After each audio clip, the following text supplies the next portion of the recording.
Welcome to Power Yourself, where we discuss the most important topic in the world, you.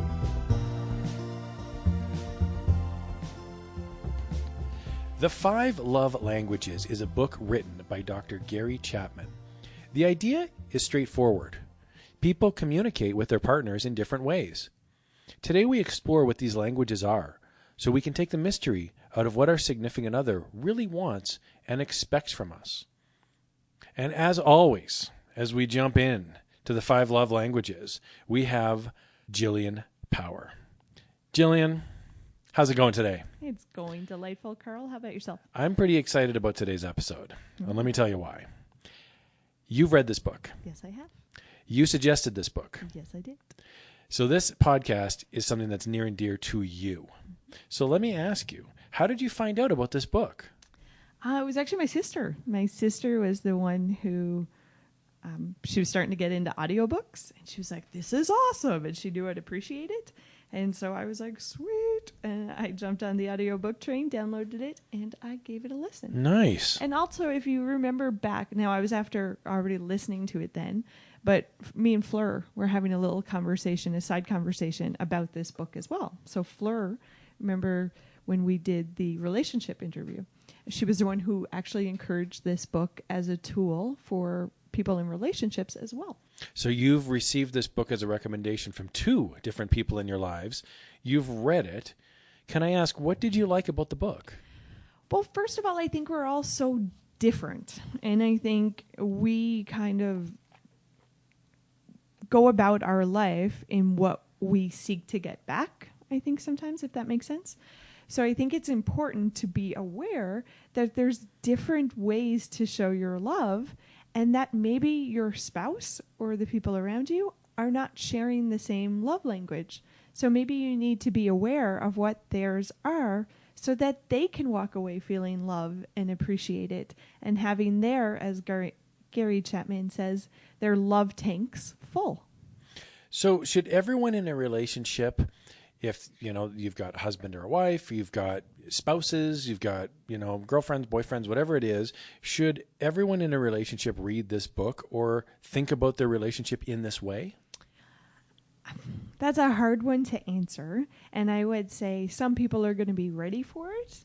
And so for them, I would say, absolutely, you should give it a read. And for others, maybe you're not in a position where you're ready to take in this information. But I would still encourage you to maybe listen to it or read it to just be aware that there's different ways that other people show their love. So I don't think it can hurt, that's for sure. So why not give it a read? If you listen to it in an audiobook, it's actually really, really short. I think it took me it was 40 minutes or something. It's a super short book. I think it's 7 different sections, small read, but it's got really useful information. It's just basically talking about how love, it's this kind of blanket term, love, but there's different dialects within that term. So there's different ways that we can each be showing love to each other, and we might not even be recognizing that the person is giving us love or trying to physically show us how much they care about us. Oh, so someone might do something that they think is showing an act of love, but the person on the other end, the receiving end of it, may not perceive it the same way. Exactly. Oh my. Yeah. Or maybe the person's giving love the way they want to receive it, and the person they're giving it to, it's totally lost on because they're like, this isn't my love language. I'm not getting that same kind of fulfillment and joy that you're trying to give me. Jillian, what you're describing sounds like a recipe for disaster. So I'm excited about today's episode because we're going to try to overcome some of those hurdles. Again, the book, for those of us that are maybe taking notes on this podcast, is called The 5 Love Languages, and it's a book written by Dr. Gary Chapman. So we're going to explore those 5 love languages right now. So Jillian, do you want to walk us through what the 5 are? And then we can deep dive into each of them over the course of this podcast. Sounds great. And before I do, I kind of want to bring note to something that he said within his book. So Gary Chapman, he mentioned how, it's really easy to fall in love. We're all had things in our life or people in our life that we fell in love with. But the hard part comes with staying in love, putting the effort in and showing up for the other person and kind of trying to allow them to feel the love that we're trying to give. So basically working at your relationship to give a sustainable love. So I think that's really important. You know, people, I've always heard people say, oh, love shouldn't be hard. Well, no, falling in love is easy, relatively easy, because you get excited, you're overwhelmed, you get carried away. But then it's sustaining that love. So respecting each other, showing up, giving each other what the other person needs, as well as getting what you need. I believe it's like a dance. You have to figure out how you work together and put the effort into it to getting that good result. Fantastic. So let's jump through the 5 love languages. The first one is words of affirmation.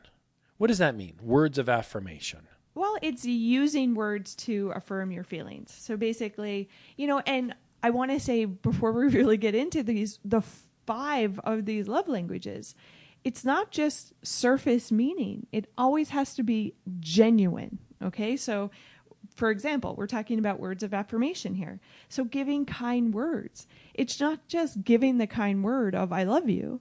You know, depending on your tone, that can actually come across as very hollow. So it's being aware of your tone and how genuine you actually feel with those words. So a true compliment, a meaningful compliment, can be so much more powerful than saying something you think the other person wants to hear. Exactly. So you're verbally affirming each other from a place of genuineness. So you genuinely feel that way, and you're saying it out loud to the other person so that they can hear it. I think we're all guilty of this on one occasion or another, where we want to say something and we go, they know how we feel. And you're saying, no, in that moment, say it. So I am famous for this. So for me, if I think a positive feeling, I want to say it, because I'm like, you know what? Sometimes in our life, we think all of these positive things and we never let the other person know. So if you're a dear friend of mine, you've likely received you're awesome and you're awesome for this, because I like to say it out loud for them to hear it, physically hear how good they are or how they are seen in somebody else's eyes. It's allowing them space. And if that's their love language, it can be very fulfilling to them. I heard something very powerful a while ago, that a compliment not paid is the equivalent of you going to the store, buying a gift, and then never giving the gift to the other person. Bang on, buddy. That's exactly what it is. So if you think those positive thoughts, whether it's your love language or not, I would highly recommend you saying it. You know, and if words of affirmation are your particular love language, or your spouse's, better yet, maybe it's about having a conversation about your spouse to other people and saying those positive things about your spouse. You know, using written words to kind of acknowledge what they're doing or how you feel about them. There's many different ways that you can fulfill that language, but just being aware that, you know, writing it down or sharing how you feel about others or how you feel about your loved one to others can be a source of fulfillment for that partner as well. What might be some barriers to people using words of affirmation? The one that comes to my mind is people might feel silly, or they might not want to be vulnerable with the other person. They might fear rejection. Is that common? Oh, absolutely. I think everybody's scared stiff. To be honest, the first time I did it, I felt like it's not intuitive to do it, because you get very vulnerable. The first while I was like, are they just going to think I'm like this hippie loving individual? When in reality, yeah, it's a good thing.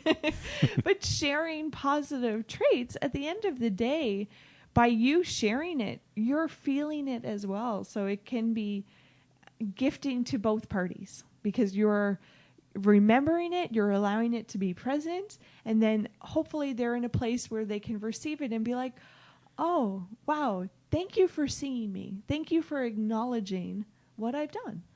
And on the flip side of this, people that live in this sort of lane, the words of affirmation lane, negative or insulting comments are very powerful, and they're not easily forgiven. Oh, absolutely. It's going to hurt them even deeper. Some people can really brush off when people rant, or, when you're in a fight with a spouse and you get dirty, you call names. If this is one of your love languages, you need to be well aware of that, or it's your spouse's, because it's going to cut a lot deeper. And I think, it's easy to lash out and be mean to other people, but I would always question, if you are lashing out or using those negative words, why? Are you trying to achieve something here? And if so, is that the appropriate means? So that was the first of 5 love languages, words of affirmation, by the book The 5 Love Languages, which is a book written by Dr. Gary Chapman. We're going to go to love language number 2, which is quality time. And this language is all about giving the other person your undivided attention. Yeah, so it's togetherness, focused attention. Basically, as we would say, you're not multitasking. You're really being present with the individual. You're gifting them with your time. You're bonding with them. You're connecting with them. So for them who enjoy quality time, people who enjoy quality time, talk is cheap. Time spent together means a great deal. Oh, and basically what they're seeking, and I would say this is my dominant one, so quality time. It's that deep conversation. You're looking for the other person to be vulnerable with you and you to be vulnerable with them. So it's about that true connection. It's not about that surface talk. It's about really revealing your true self with each other and being able to discuss. Now, people who are in the quality time lane, they don't like distractions. They don't like postponed dates or the failure to listen. This really sets you guys off. Yeah, or babbling brooks, so people who just say everything, like you said, with no meaning really behind it. Yeah, it does set us off, us. I'm going to say I'm one of these people. But guys, as I'm acknowledging here that quality time is one of my things, it's not my only thing. So you're going to have probably an order of where you rank and what's your most important. But that's not saying that there's only one love language that you speak. You probably have a dominant one, but there's others that are going to be impactful as well. So could you suggest, for example, that as we go through these 5, we maybe mentally think on a scale of 1 to 10, how important are these to us? And we would also do that with our spouse. We would say, hey, let's sit down and have a conversation. How important are these to you as well? Absolutely. And I think, Gary Chapman does a great way to wrap it up. He gives you 3 questions, and we'll look at those before wrapping up today, how you can ask to kind of find out what yours and your spouse's love language is. So if any one of us needed a teaser, a reason to stay on this podcast, you heard it right here first, people. We're going to have 3 questions at the end of this podcast to help us determine the level of interest in each of these 5 love languages. Now, there's another trait for people who enjoy the quality time love language, and that's eye contact. Do you want to talk a little bit about that? Yeah, it's about, so going back to what we were saying about being present with each other, fully in the moment with the other person. So you're listening for stuff like feelings, and you're really observing the other person's body language. So you're not just there for words, you're actually you're connecting. So you're physically present with the other person, and you're being aware of what they're saying, and hopefully the other person's meeting you with that same respect. What I'm picturing in my mind is the one person in the relationship watching television, and the other person enters the room and they want you to turn off the television. I won't tell you which one I am in that relationship. But I do turn off the TV just for what it's worth. But I can understand that someone who lives in this lane, it's very important to them that they feel acknowledged, and that it could be perceived as disrespectful if a person is doing chores, they're reading, they're not paying full attention to that person. Yeah, quality time, you're looking for that undivided attention, and that's their gift. That's your way that you can show them that you love them. You're sincerely showing your feelings by giving your quality time to them. So we'll move on to the third love language, which is receiving gifts. Dr. Chapman says in his book that for some people, what makes them feel most loved is to receive a tangible gift. Now, this does not mean that the person is materialistic or shallow, but what it does mean is that a thoughtful present can make them feel appreciated. Absolutely. And I would say he also mentions that it can not just be a physical gift. It can be the presence of your space, of your time. So maybe someone, I know he mentions, maybe someone's going through grief. Maybe a loved one passed away. So maybe it's gifting your spouse with your time, being there for them, to just be there as they're going through the event. So I think I love what you just said there. I think it's important for us to differentiate. We're not talking about every Saturday morning you're showing up with a diamond ring. What you're saying is it could be a handwritten note taped to a mirror. It could be bringing home a cupcake at the end of the week because you're either celebrating or maybe somebody had a rough day. It'd be something like that. That could be a tangible gift as well. Yeah, I don't think it has anything to do with money, or I wouldn't place it on money value. Basically, a gift means you've thought about someone when they weren't there, and you're showing them that you've thought about them. So some people like to be thought of, and they like the feeling of being loved. So for the people who live in that gift lane, receiving gifts are just acknowledging, hey, I thought of you, and because I love you so much, this is what I brought home to represent that I've thought of you. Fascinating, because if people don't live in this lane, they might think, well, what's the point? Why would I spend $8 on a Hallmark card, for example? I wouldn't value it. But somebody who does value it, I can see the disconnect here where somebody would be like, oh, I wonder why I fight with my spouse all the time. Somebody might be thinking they're doing something that is great, and the other person goes, I don't really value this at all. So just imagine the person who really is, like they're reluctant to spend money, and they're not as, carefree with their money. Maybe having a spouse that has the receiving gifts love language, it might be a little bit hard. So maybe they have to do a little bit more reframing with that spending money. Maybe it's an investment instead of just randomly spending the money. So maybe it's not about so much the cost of it.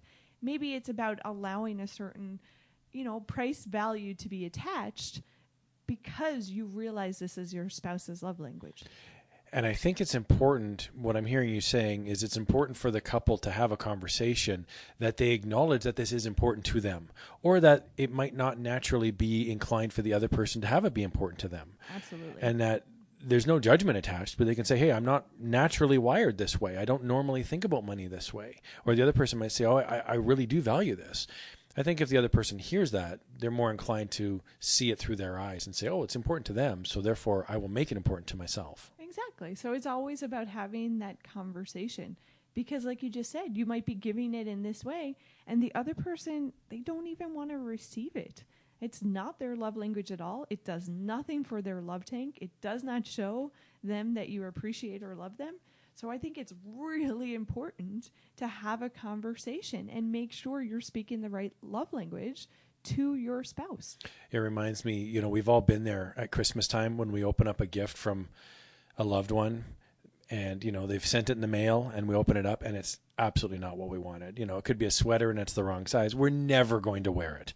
And I just think, oh, now imagine if that's your spouse giving you something and the person on the receiving end of it's going, I'm never going to wear this. And it's like, yikes. It could be an act of kindness on the giving end, but on the receiving end, they go, I'm not really interested in this. So exactly. Make sure that your spouse or the loved one actually wants the gifts. They want the tangible stuff that really, in their eyes, it's a visible sign of love, a visible symbol of you loving them. So just make sure that you're speaking the right language. Absolutely. So we've got 3 of the 5 love languages so far. And again, the book's called The 5 Love Languages. It's a book written by Dr. Gary Chapman. We've covered off so far. Language number 1 is words of affirmation. Language number 2 is quality time. And we just covered language number 3, which is receiving gifts. And that brings us to language love number 4, which is acts of service. Now, for these people, actions are key.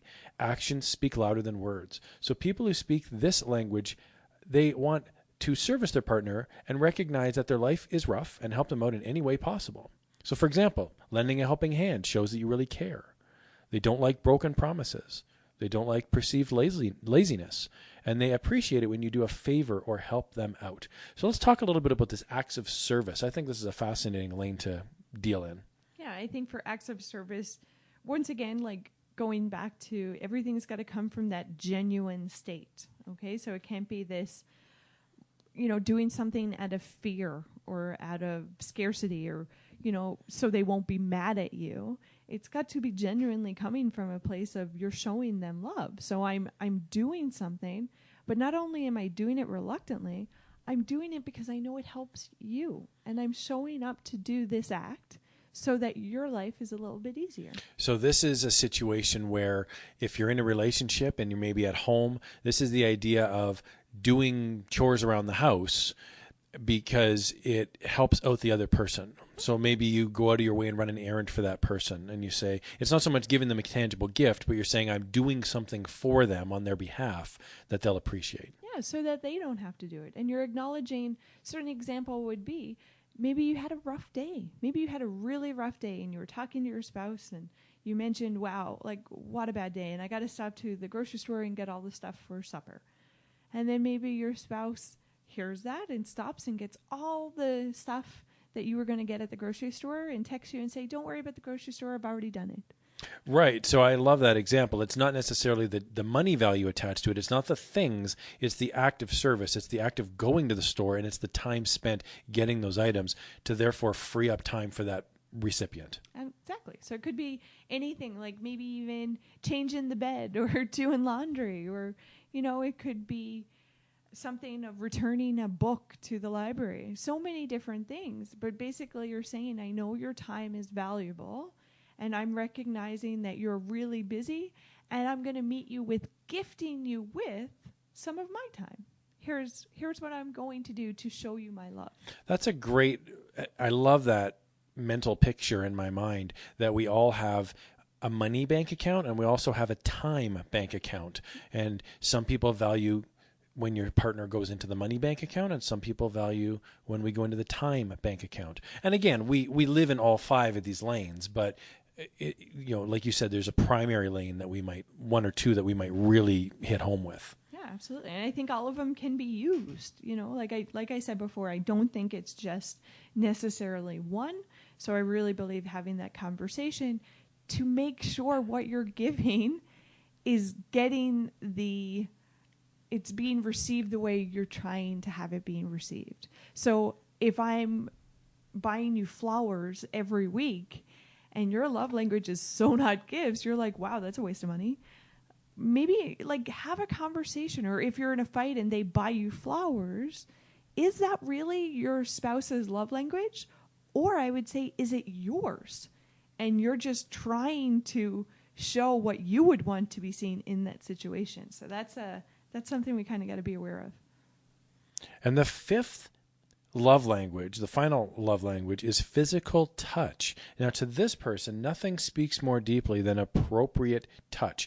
Now, we want to be clear. We're not just talking about romantic involvement, but it could be everyday physical connections like hand-holding, a kiss, reaffirming physical contact. Maybe it's sitting there watching TV and someone gets a shoulder rub, for example. It doesn't have to be super intense, but it could be a nice little gesture that goes a long way. Yeah, I think it's a huge range that you can go in here for personal or physical touch. I believe it can be a nice, simple little gesture of, just the touch of the arm as you pass somebody. Maybe it's just holding hands. Maybe it's just a pat on the back to say, hey, I'm here with you. Maybe it could be like a foot rub or a massage, or maybe something more intimate. It's a whole range here. And I like what you said. It's kind of depending on the situation and what your partner needs at that moment. It's funny, too, and I'm going to back it up slightly. It's neat how just in our daily lives, we tend to see coworkers, friends, family, just in general. And we have a huge range of people that range from the very touchy-feely to people that don't like any physical touch whatsoever. So I like this one a lot because I can instantly see in my mind the range of people. It's funny to me when you meet somebody for the first time and they come at you with the big hug, and it's like, whoa, this person is very touchy-feely. And there's other people that for years and you've barely ever shaken their hand, right? It's just, and I know it's not directly related to this, but just in general, we tend to have a predisposition that we're either hardwired to love it, just in general, I just think about my friends. Some of them are big time huggers and others are not. And when you see those two interact, boy, it's fascinating to watch, at the end of the night when the party's over and the hugger's going around the room and you just see people cringing and other people are loving it. Right. So I know it's just kind of a weird example, but no, it's not a weird example. I think it's being aware that, hey, if this is yours, maybe it's not everybody else's as well. So kind of respecting that there are differences. And it's important to have that talk with your spouse or with your loved one to say, hey, this is important to me, or is it important to you, to have that talk with them as well? So I love how all 5 of them, you can rate yourself highly or low, and it may be the same or it may be different than your partner. Yeah, I think all of them, it's so important. And it's so funny because I think before I would just give to what I think I want, give on that level or give on that lane, as you were saying earlier.